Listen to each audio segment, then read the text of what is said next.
Boa tarde. Boa tarde, senador. Quero agradecer o convite para estar aqui hoje. Sou de Brasília e é a minha primeira vez aqui. Sou das poucas pessoas de Brasília, né?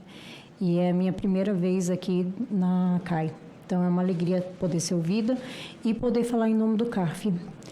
A reforma tributária em muito toca ao CARF e até hoje o CARF não foi ouvido em nenhuma oportunidade. Nenhum representante de lá, seja dos contribuintes, seja do próprio Estado, o CARF foi ignorado, apesar de ser tão falado, apesar de ser uma lenda, né? Hoje eu sou presidente da Associação dos Conselheiros dos Contribuintes, então é meu papel aqui também fazer uma defesa dos próprios conselheiros, além do CARF. Eu também estou fazendo, esse ano, 20 anos de CARF, né? Não parece, mas estou lá há 20 anos e foi o meu primeiro estágio. Então, tem 20 anos que eu convivo. A doutora Suzy foi vice-presidente, né? Foi uma honra e eu tenho aprendido muito em todos esses tempos. Quando a gente fala em contencioso administrativo, a emenda constitucional 132, ela falou que o comitê gestor ia decidir o contencioso. Para mim, foi um dos maiores erros técnicos que eu já vi colocados na Constituição. O contencioso não é um objeto, não é um processo para que alguém decida ele. Decidir o contencioso é um erro gramatical horroroso, é feio falar. Não existe um contencioso para ser decidido, inclusive não é um termo técnico.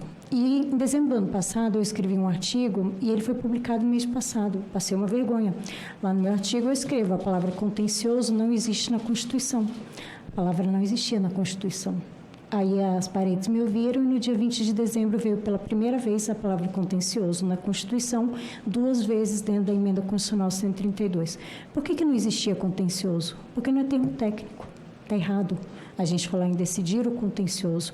O contencioso só tem hoje, dentro de todas as doutrinas brasileiras, uma explicação.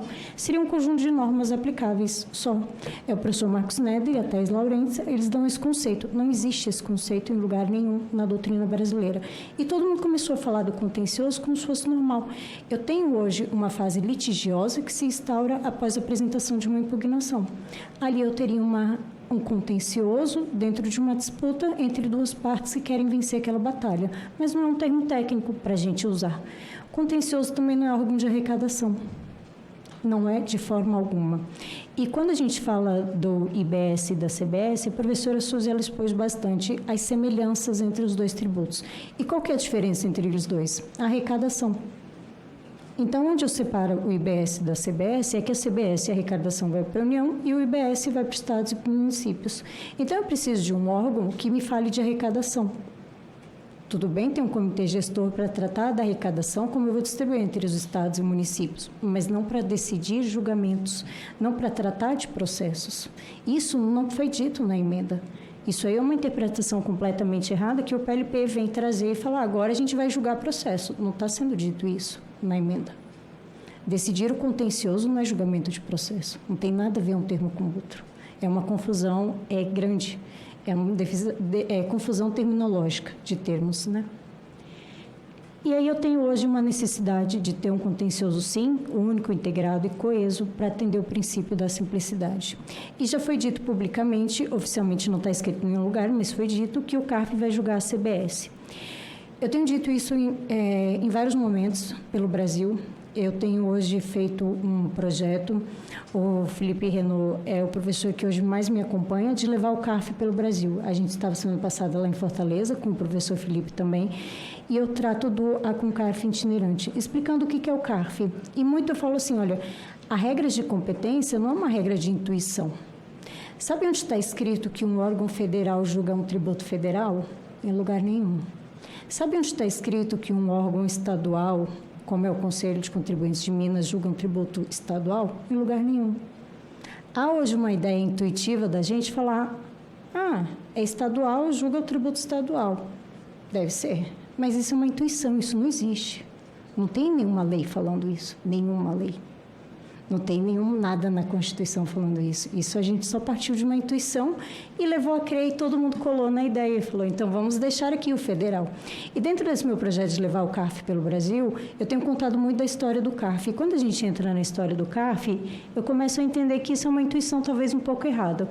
O CARF ele é um órgão paritário, ele é composto metade de representação do Estado, são auditores, metade representante da sociedade civil, é o meu caso, eu era advogada, hoje eu estou lá. A gente julga em segunda instância a legalidade do lançamento e a gente faz a uniformização da jurisprudência dentro da Câmara Superior de Recursos Fiscais, que nem sempre existiu no CARF. É uma novidade, porque não havia tanta essa preocupação com a segurança jurídica e não se sabe quando o comitê gestor vai ter maturidade o suficiente para alcançar a maturidade que o CARF alcançou em 100 anos a nível de uniformização de jurisprudência e até hoje muito deficiente, né? A gente julgou súmulas a semana passada, foi complexo, né? Imagina quanto tempo o comitê gestor vai ter uma maturidade para julgar súmulas. É complexo. E essa é a história do CARF. O CARF começa lá em 4 de setembro de 1924, ele está fazendo 100 anos, e ele foi feito para ser um conselho federal para julgar dentro dos estados e do Distrito Federal imposto de renda. À época, o Distrito Federal era o Rio de Janeiro, ele foi instalado só no Rio de Janeiro, mas era para ele ter sido instalado em todos os estados do Brasil. Acabou não tendo a instalação e depois ele veio para Brasília com a mudança da capital. Em 1927, então, eles fizeram um novo conselho, que era um conselho só para julgar consumos, tributos do consumo, à época que tinham ali. Passou pouco tempo, lá em 1934, e a administração pública falou assim, é um erro julgar renda e consumo de forma separada. É erro ter dois conselhos. Em 1934, tem 90 anos.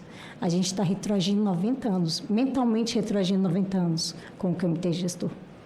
E eles falaram assim, não dá, vamos juntar? Vamos. Em 1934, eles juntaram renda e consumo. Em 1964, eles trouxeram para o CARF tributos estaduais. O CARF ganhou competência para julgar tributos estaduais e municipais por um motivo. Não existe nenhuma vedação de um órgão federal julgar tributos estaduais e municipais. Não tem nenhuma regra que fale sobre isso. Hoje não haveria qualquer impedimento de que a IBS fosse julgada dentro do CARF, dentro de uma estrutura que já existe. O CARF, então, pulei. Ele só ganhou esse nome em 2009, quando houve a união de todos os 3 conselhos que existiam. Essa frase que eu tenho aí é uma frase que existia dentro do site do CARF. Eu tirei um print dela e depois eu coloquei ela ali. Os estudos apontavam a necessidade da gente eliminar a redundância, racionalizar a atividade administrativa, otimizar os trâmites processuais e imprimir maior celeridade na solução dos litígios. Ter hoje outro conselho para julgar a IBS é, com certeza, andar na contramão de tudo que o CARF pensou lá em 2009. E pensou e ainda tem muito a pensar em evoluir e amadurecer. E hoje eu trago um pouquinho dos dados que a gente tem, eles estão lá no site do CARF. Quando você abre o site do CARF, tem uma aba escrita Dados Abertos, é uma aba que funciona bastante. A gente julgou agora no ano de 2024, de janeiro a julho de 2024, 520 bilhões de reais dentro do CARF. O CARF hoje tem um estoque de 1 trilhão e poucos reais. Isso é valor parado, valor não arrecadado, valor que deixa de fomentar a economia brasileira, está parado lá no CARF, e a gente julgou 520 bilhões. Em maio, passamos a ser 210 julgadores. Se eu fizer uma conta ali, uma média aritmética, eu tenho 2 bilhões que cada julgador julga em um prazo de 6 meses. Em 6 meses, eu, Ana Cláudia, julguei 2 bilhões, sozinha. E aí eu pergunto, como eu faço então hoje para o CARF ser mais produtivo, se lá demora 10 anos para julgar um processo? Como é que eu tenho uma competência do IBS? E os gastos com o novo contencioso? Essa parte dos gastos do novo contencioso é um ponto de muita atenção. Hoje teve muita gente defendendo aqui o novo contencioso do IBS. Nenhuma pessoa teve coragem de dizer quanto custará. Quanto custará esse novo contencioso do IBS? Por que as pessoas não apresentam esse dado em vez de defender, o contencioso vai ser lindo, a gente vai ter simplicidade, eficiência, procuradores? Quanto custa? Está sobrando dinheiro no Brasil? Eu acho que não. Hoje a gente tem os conselheiros da sociedade civil num estado bem precário. Nós somos chamados de agente honorífico. A nossa remuneração é 1/3 dos conselheiros auditores fiscais.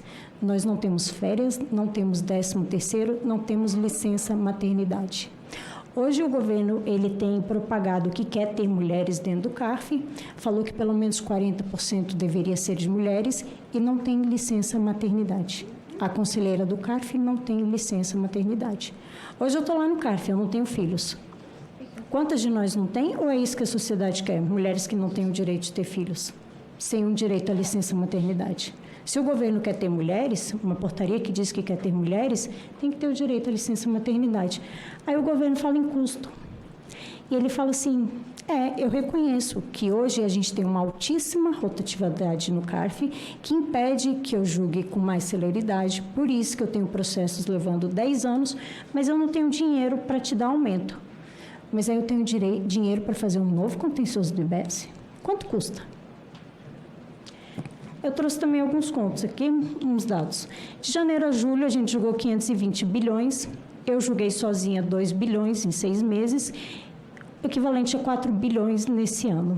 Se eu tivesse hoje um conselheiro custando 30 mil, deixei uma média ali bem arredondada, eu teria um custo meu de 360 mil ano. 105 conselheiros representantes da sociedade civil, eu tenho um custo de 37 milhões e 800, para que eu tenha um aumento de todos os conselheiros. Quanto custa o comitê, o contencioso do IBS? Ninguém respondeu. 37 milhões para dar aumento decente para todos os conselheiros do CARF e aumentar a produtividade, diminuir a rotatividade, que é um problema gravíssimo. Então, eu gostaria muito que quem defende hoje o novo contencioso do IBS apresentasse valores para se contrapor a esses valores, inclusive na minha defesa de que o IBS venha a ser julgado dentro da 4ª sessão do CARF. Eu termino por aqui, então, e deixo aqui a indicação número 56, que foi feita aqui dentro do Senado Federal, à época pela Comissão de Juristas, junto com o senador Pacheco. Ele está pronto, ele foi enviado já para o Ministério, à época da Economia, hoje da Fazenda, e ele trata de todos os direitos dos conselheiros, inclusive licença maternidade, férias, 13º e uma remuneração digna. Então, muito obrigada.